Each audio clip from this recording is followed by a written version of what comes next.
부담을 좀 줄일 수 있는 안주 선택, 어떤 안주가 가장 좋을까요? 예, 제가 말씀을 네. 드려보도록 하겠습니다.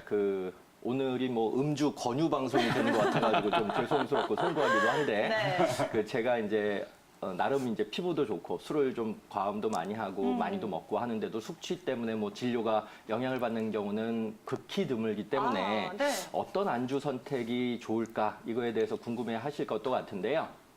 저는 오늘 술 약속이 있다. 피치 못할 어떤 술 약속이 있다. 사실은 다음 주 추석이고 네. 이제 곧 겨울이 그렇죠. 다가오고 송년회 시즌. 맞아요. 저희가 기다리는 시즌 아니겠습니까? 그렇죠. 매일매일 이제 1차, 2차, 3차 계속 있는데 그때 스마트 음주법이 필요해요. 그러니까 술자리가 있다고 막 인상 찡그리고 가가지고 어떡하지 이렇게 조바심 나면 오히려 더 취합니다. 그 네. 스트레스 때문에. 그러니까 스마트 음주법 뭐냐면 가기 전에 아침, 점심을 고단백 식사를 하는 겁니다. 일단 체력을 비축을 하고 아침부터 준비를 해야 되는 아침부터 거네요. 준비를 해야 되는 거죠. 네. 그리고 또 가기 전에 뭐 편의점 같은 데 들러가지고 우유를 2개 정도를 마시는 거죠. 그러니까 남들하고는 다른 셋포인트 상태에서 음주를 스타트를 하는 겁니다. 네. 그리고 안주를 제가 선택을 합니다. 어떤 걸로요? 안주를 제가 선택을 네. 하는데 어떤 안주냐? 아까 이제 빅나리 아나운서께서 질문을 주셨는데 비타민 B군에 속한 안주들이 굉장히 많습니다. 이미 우리가 많이들 이렇게 주인장들께서 술집 주인장들께서 그 사실을 이미 다 직관적으로 알고 그것들을 이미 많이 우리들한테 주세요. 왜냐하면 안 취해야 이놈들이 오래 먹고 잘 먹으니까. 대표적으로 땅콩, 수박, 네. 그다음에 뭐 바나나 같은 거, 그리고 감자전 같은 거. 감자도 굉장히 비타민 B1, 티아민이 많이 들어가 있는 좋은 안주거든요. 네. 그리고 아스파라거스 같은 거. 이런 것들을 좀 많이 먹게 되면은 굉장히 술에 덜 취하는 그런 상태가 되고 사실은 술을 많이 드실 수밖에 없는 어떤 영업직에 계신 분들이라면 꼭 기억해 두실 게 제가 이제 비타민 B1만 얘기했는데 비타민 B2도 굉장히 중요합니다. 비타민 B2 중에서 제일 제가 추천드리는 게 청국장 가루입니다. 생 청국장 가루를 매일매일 흡입을 하십시오. 네. 그러면 그런데 이제 이거를 탕으로 해가지고 청국장을 먹기보다는 생으로 먹어야 돼요. 왜냐하면 한의학에서는 이거를 담두시라고 표현했거든요. 네. 탕시라고도 하고 담두시라고도 표현을 했는데 이거는 5분 이상 끓이게 되면은 좋은 성분들이 다 없어져요. 그러니까 한의학에도 담두시를 쓸 때는 반드시 다른 약재하고 같이 넣어서 끓이면 안 되고 뒤쪽에 넣어서 살짝만 이렇게 끓여라. 그래서 후화법. 을 강조를 했거든요. 그러니까 생청국장 가루를 열심히 먹을 것. 이게 굉장히 음주에 단련될 수 있는 숙취로 고생하지 않을 수 있는 대표적인 좋은 안주법이고 예방법이다. 이렇게 음주 후에 실제로 땀을 배출하는 게 어느 정도 숙취 해소에 도움이 될지 아니면 또 제가 잘못된 습관을 가지고 있는지도 궁금하거든요. 원장님들 어떻게 생각하시나요?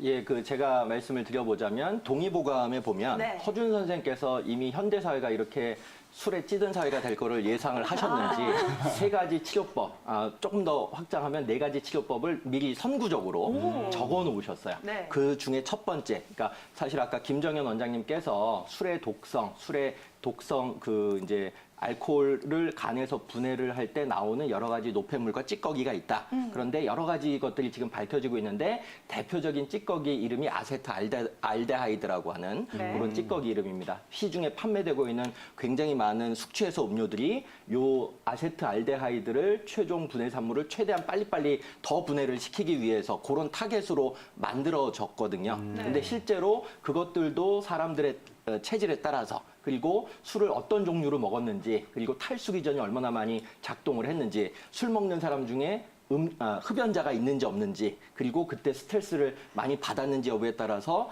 다 이제 반응도가 조금씩 틀리죠. 그래서 숙취해소 음료가 뭐 효과가 있네 없네 여러 가지 이제 얘기들이 나오고 있는데 네. 좀 전에 빙 아나운서께서 질문 주신 걸로 다시 돌아가자면 허준 선생이 3가지나 4가지를 치료법으로 언급을 했다고 말씀을 드리지 않았겠습니까? 네. 첫 번째가 바람법입니다. 바람법이요? 그런 바람법. 그러니까 땀을 내 가지고 쫙 빼주는 거죠. 그러니까 우리가 다 경험을 해보셨을 것 같은데 특히 남자분들 같은 경우에는 뭐 체질 크게 불문하고 술 취해서 그 다음날 아침에 이렇게 업무에 들어가기 전에 사우나 한번 딱 갔다가 땀을 쫙 뭔가 그쵸. 빼면은 뭔가 독소가 쫙 빠진 것 같아요. 맞아요. 사우나 가시는 분들 굉장히 그렇죠, 많아요. 그렇죠.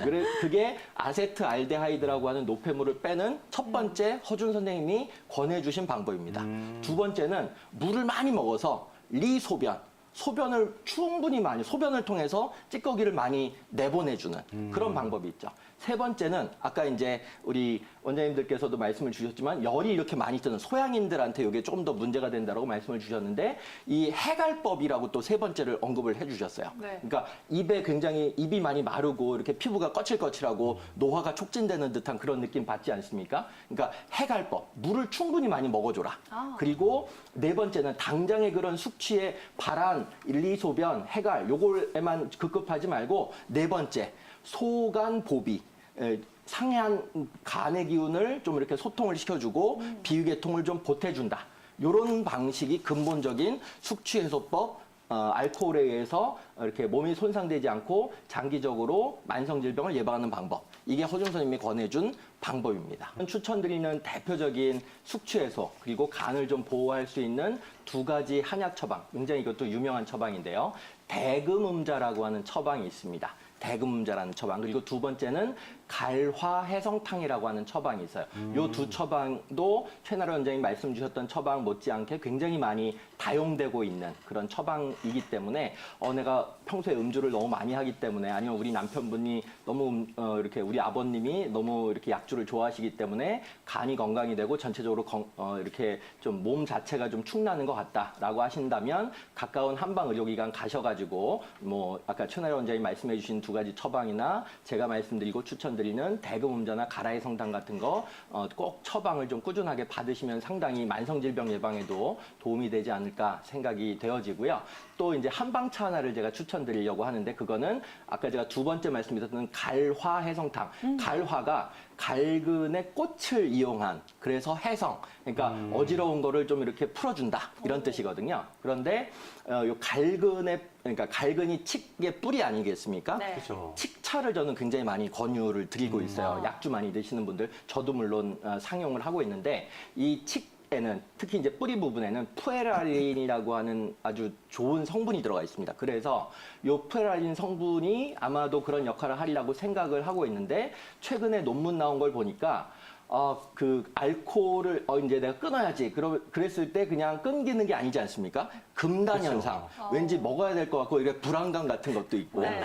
특히 이제 알코올성 간 손상에 이르는 분은 당연히 이렇게 술을 끊으셔야 되는데 술을 끊으니까 막 손발도 떨리고 막 정신도 혼미하고 기억력도 떨어지고 이런 분들 같은 경우에 알코올 금단 증상을 치료하는 알코올성 간 질환을 치료하는데 굉장히 획기적인 물질로 알려져 있는 게 바로 이 뿌리에 들어가 있는 푸에라린이라고 하는 성분입니다. 어쨌든 저는 칡차를 좀 많이 드시면 좋겠다. 그리고 마지막으로 더불어서 좀 숙취가 좀 해소가 돼야 되겠다 그러면은 출근하시기 전에 토마토 주스를 같이 드시는 것도 상당히 도움이 된다. 이 토마토에도 이렇게 라이코펜이라고 하는 성분하고 아미노산 성분이 많이 들어가 있거든요. 네. 그래서 숙취 해소에 상당히 도움이 되겠다. 이렇게 정리를 해볼 수가 있을 것 같습니다. 안녕하세요. 반갑습니다. 예. 예, 예. 감사합니다. 예, 예, 예. 지금 말씀 주신 거 조금 더 이어서 뭐 어지럽기도 하고 1년 전부터 지금 계속 좀 소화가 좀 잘 안 되는 검사상으로도 잘 발견이 안 되는 그런 상황이 예, 지속되고 있어서 답답해서 연락 주셨을 거라고 보여지는데요. 예, 요 증상들 말고 또 다른 불편한 증상들, 수반 증상들 어떤 것들이 있을까요? 심장이 좀 두근거리고. 심장도 두근거리시고. 예, 예. 이게 뭐라 합니까? 이 몸무게가 체중이 자꾸 줄어요. 체중도 주시고. 예, 예. 체중이 먹고 몇 좀 킬로에서 몇 하고 킬로 해보고. 정도 되신 건가요? 1년 사이에? 지금 한 5kg 이상 줄었어요. 5킬로 이상이요? 예, 예. 병원에서 이 소화기관과 관련된 검사만 하셨나요? 아니면 전신 검사도 다 받으신 적이 있으신가요?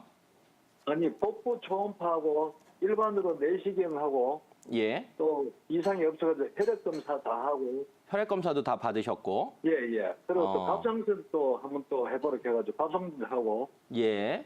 심장이 자꾸 조금 두근거리니까 심장도 한번 체크해봤고 다 뭐- 해봤는데 이 위장 기능이 영 떨어졌다 이렇게 하더라고요. 그러셨군요.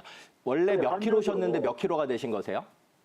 67kg에서 지금 61kg 지금 아이고, 됐어요. 많이 빠지셨네요. 예, 예. 그 뭐 아닐 거라고 생각은 하지만 병원에서 다 검사했으니까 뭐 종양 얘기는 따로 없으셨죠? 예, 그런 이야기는 아무것도 없었었고. 없고. 그 진짜로 염증이 스트레스 위에 좀 받으실 만한 일이 많이 있으세요? 스트레스 작년에 조금 받았는데 예. 위가 선천적으로 약해요. 제가. 원래가. 예, 예. 혹시 한의원에 가서 뭐 침 치료나 약물 치료 받아보셨을 예전에 좀 비위가 약하네요. 아니면 소음인 경향이 있으시네요. 이런 얘기 들어보신 적 있으세요? 그 맥을 짚어보지만은 예. 큰 중병 치료하고 넣어가지고 있는 맥이 약하다 그러면서 맥이 좀 약을 약하고. 해가지고 약을 2번째 지금 먹고 있는데요. 지금 복용 중이시네요. 예, 예. 뭐 한 번씩 먹는데 35만 원씩 해서 2번째 지금 아이고, 치고 그러셨군요. 있는데, 예, 너무도 큰 그게였고 가슴만 자꾸 뛰고 그 약이에 예. 처음에 좀 약하지만 좀 양이 적지만은 지금 좀 많아요.